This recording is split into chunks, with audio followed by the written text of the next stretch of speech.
Big boss Malayalam season 7 രാവിലത്തെ morning ടാസ്കിൽ അനീഷ് അറിയാതെ പറഞ്ഞു പോയി ജെസ്സിലിനോട് ക്രഷ് ഉണ്ടെന്ന്. എന്നിട്ട് അനീഷ് ആദിലയും അനിമോളും നൂറയും കൂടെ ഫുഡ് കഴിച്ചുകൊണ്ടിരിക്കുകയാണ്. അവരുടെ അടുത്ത് ചെന്നിട്ട് പറയണം, അതെ ഞാൻ ക്രഷ് ഉണ്ടെന്ന് പറഞ്ഞത് വേറെ ഉദ്ദേശത്തിലൊന്നും അല്ല, നിങ്ങൾ ആ രീതിയിലൊന്നും എടുക്കല്ലേ.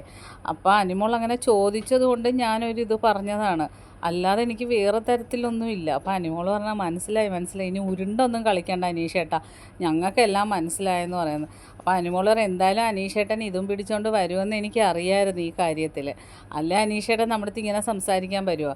എന്തായാലും അനീഷേട്ടന് ജെസ്സിലിനോട് ക്രഷ് ഉണ്ടായിരുന്നെന്ന് തുറന്ന് പറഞ്ഞു, ഇനിയിപ്പോൾ വീണെടുത്തുനിന്ന് ഉരുളല്ലേ എന്നൊക്കെ പറഞ്ഞാൽ അനിമോൾ വാരുവാണ്. എന്നിട്ട് അനിമോൾ അങ്ങ് ഫുഡും എടുത്തിട്ട് അനിമോൾ അങ്ങ് പോകുന്നു, നൂറ പുറകെ പോകണം. അപ്പോൾ ആദില മാത്രം അവിടെ ഇരിപ്പുണ്ട്. അപ്പോൾ ആദിലയോട് കാര്യം പറയുന്നത്, ഞാൻ അങ്ങനെ പറയാൻ കാരണമെന്ന് വെച്ചാൽ അങ്ങനെ ഒരു ഇതൊന്നുമില്ല, ഇങ്ങനെ പിന്നെ ജെസ്സിൽ നല്ലൊരു ഇതാണല്ലോ, തമാശ രീതിയിലാണല്ലോ ആ പാട്ടും പാടിയൊക്കെ വരുമ്പോൾ അങ്ങനെ ഒരു ഇത് വെച്ച് ഞാൻ പറഞ്ഞതാണ് ആദില എന്ന് പറഞ്ഞിട്ട് ആദിലയൊക്കെ പറഞ്ഞ് ധരിപ്പിക്കാൻ നോക്കുവാണ്. കാരണം കയ്യിൽ നിന്നറിയാതെ പറഞ്ഞും പോയി, പ്രേക്ഷകരും എങ്ങനെ എടുക്കും, ഹൗസിലുള്ളവരെങ്ങനെ എടുക്കും എന്നൊക്കെ പിന്നീടാണ് അനീഷ് അതിനെക്കുറിച്ച് ഓർത്തത്.